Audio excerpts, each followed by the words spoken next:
Tired of losing track of your dream homes? I'm here to show you how to easily print a Zillow listing for offline viewing or to share with your agent. First, head over to Zillow.com and search for the property you're interested in. Print and click on the listing to open its detailed page. Now that you're on the property listing page, scroll down until you see the More option, typically located near the bottom of the page, just above the neighborhood details. Click on the More button. This will reveal a drop-down menu with additional options.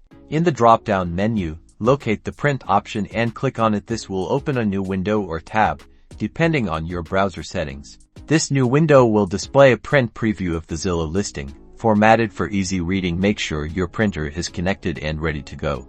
Adjust your printer settings as needed. You can choose your printer, select the number of copies, and even choose specific pages to print. Once you're satisfied with the preview, click the Print button.